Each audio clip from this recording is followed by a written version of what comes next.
हाँ जी, सभी को राम सलाम सत श्री अकाल जी। भाई सबसे पहले तो एक चीज़ बता देते हैं, बहुत लोगों की एक डिमांड है कि मिलने के लिए कहाँ पे आना है जी। लुधियाना। सर फ़ोन नहीं लग रहा है, सुबह 10 से 5 लगता है मंडे टू फ्राइडे। मिलना कैसे है, उसके लिए आपको अपॉइंटमेंट लेनी पड़ेगी। या तो फ़ोन करके बुकिंग करवा लीजिए, या तो आप सिंपल गूगल खोलिए, वहाँ पे लिखिए आशु भारद्वाज अपॉइंटमेंट और बुक कीजिए। जो भी डेट तारीख दिनांक जो भी खुली होगी, जिस दिन हम लुधियाना बैठते हैं उसी दिन की तारीख आपके सामने शो होगी, अदरवाइज आपको वो शो नहीं होगी। टाइम आपको खुद सेलेक्ट करना है, खुद अपना टाइम जो है बुक करना है, कौन से वक्त आपने आना है। एड्रेस आपको अपॉइंटमेंट बुकिंग होने के बाद जो है आपकी ईमेल पे आ जाता है। रिफ्यूजल, पहले बात करते हैं हम रिफ्यूजल की। 1 महीने के अंदर एक जर्मन की और एक इंग्लैंड की 2 रिफ्यूजल लगी हैं। पहले लगी जर्मन की, फिर इंग्लैंड की लगी, लेकिन फाइल अच्छी थी। कई बार हो सकता है ना, वो वीजा देने वाला शायद बीवी से लड़के ना आया हो तो आके चल मार दिया काटा, वो भी हो जाता है कई बार।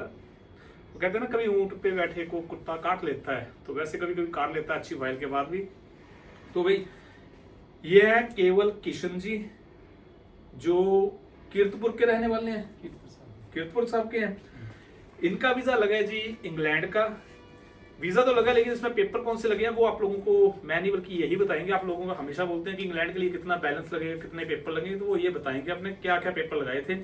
लेकिन उससे पहले एक चीज बता देता हूँ, ये वीजा जो है वो भी बिफोर 10 डेज यानी 10 दिन पहले जो था वो रिजेक्ट था, और 10 दिनों के बाद इसको रीअप्लाई किया गया था। इसलिए नहीं कि जबरदस्ती, इसलिए कि फाइल अच्छी थी, वीजा आना चाहिए था।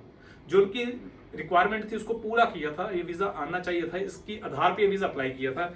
केवल किशन जी, ये वीजा आपका आया है जी सर। कहाँ से आप बिलोंग करते हो, कहाँ के रहने वाले हो? कीर्तपुर साहब। कीर्तपुर साहब के। आपका जो ये वीजा आया है उससे पहले आपके रिफ्यूजल कहाँ कहाँ के हैं? सर पहला जर्मन का था। ओके। और उसके बाद यूके का लगा। यूके का लगा। यूके का लगा। पहले जर्मन का वीजा रिफ्यूज था, जी।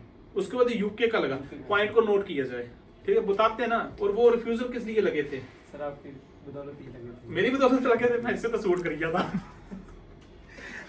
भाई मेरी बदौलत इसलिए लगे थे क्योंकि मैंने सलाह दी थी भाई यहाँ डाल दे वीजा, यहाँ डाल दे।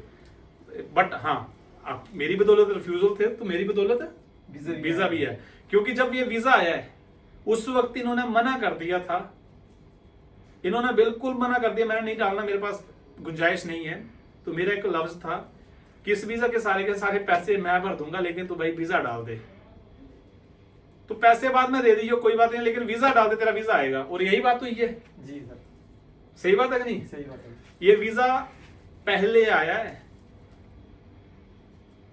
बाद में पैसों की बात हुई है। और पैसे कोई नहीं, वीजा की फीसें होती हैं जो भी 15-20 हजार रुपये लगती है। तो ये चीजें होती है, कई बार हौसला जो है ना अंदर होता है, और हौसले के मुताबिक ही हम कई बार समुद्र पार कर जाते हैं। वो चीज ये हुई है। चलो एनीवे, जो डॉक्यूमेंट लगे हैं सर, आपके 3 ITR लगे थे। 3 ITR और सैलरी स्लिप लगी थी। जो सैलरी थी वो कितने रुपए की थी? सर 37,500। 37,500 सैलरी थी। 6 सैलरी इन्होंने डलवाई थी, बल्कि लगी 4 है, मतलब सैलरी स्लिप 4 लगी है, 4 ही मंथ की लगती है। बैंक स्टेटमेंट भी 4 मंथ की लगती है। फंड कितना था? सर 4 लाख की। 4 लाख था फंड। और FD 1 लाख की। 1 लाख, यानी 5 लाख फंड था। 5 लाख उसमें सारा हो गया। उसमें हो गया सर। ओके चलो, डॉक्यूमेंट जो लगे हैं वो 3 ITR लगी थी, 4 सैलरी स्लिप थी, एक NOC लेटर जॉब से, एक ऑफर लेटर या अपॉइंटमेंट लेटर समझ लो। उसके अलावा पैन कार्ड, आधार कार्ड, पासपोर्ट की कॉपी, और बैंक लगा था जिसमें 4 लाख रुपया था। एक लगी थी फिक्स डिपॉजिट जिसमें 1 लाख की थी। इसके अलावा कोई प्रॉपर्टी वैल्यूएशन लगाई? सर नहीं, कुछ नहीं लगा। कोई CA रिपोर्ट? नहीं सर नहीं। कोई गोल्ड वैल्यूएशन? कोई एफिडेविट? कोई नहीं सर। कोई बीबी से, माँ से, चाची, बहन, भाई, आजू बाजू के कोई पेपर? नहीं सर, कोई कॉमेंट नहीं। कोई नहीं लगा। कोई नहीं लगा। सिर्फ इन्हीं पेपर ऑफिस आ गया। 3 पेपर में आ गया। ये फ्रेश पासपोर्ट है, यानी इन्होंने 2 बार गल्फ जरूर ट्रैवल किया है, कुवैत और कतर। वो वर्क के रिगार्डिंग किया है, जो कि ट्रैवल हिस्ट्री में काउंट नहीं होता इतना। और आते ही इन्होंने अपना बैंक मेंटेन किया था, और ये वीजा जो है उसकी बदौलत आया है। वैसे आपका अनुमान क्या रहा, आपका एक एक्सपीरियंस क्या रहा? सर मैं तो यही कहना चाहता हूँ कि आशु भाई साहब से मिलिए आप एक बार, अपॉइंटमेंट बुक करके इनसे मिलिए, और रिजल्ट मिलेगा 100%। आप बाकी छो घर दे खुश हैं ना? पूरे खुश आइए हैं? सारे खुश आइए। रिश्तेदार पिस्सू पे नहीं पे?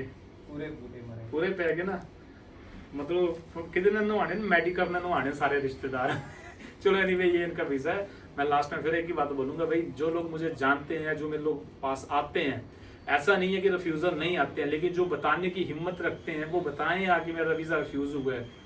तो वो चीज़ नहीं है, हम छुपाते नहीं है, लेकिन बताने वाला यहाँ पे इंसान चाहिए। इसीलिए अब जो भी वीडियो आ रही है उनके रिफ्यूज़लों के साथ बताई जा रही हैं, ताकि आप लोग ये मतलब आप लोग जो है आपका हौसला ना गिरे, ताकि आप लोग रिफ्यूज़ल के बाद भी उठना सीखे कि कुछ नहीं है, कंपार्टमेंट के तोड़ दिया, फर्स्ट आए हैं।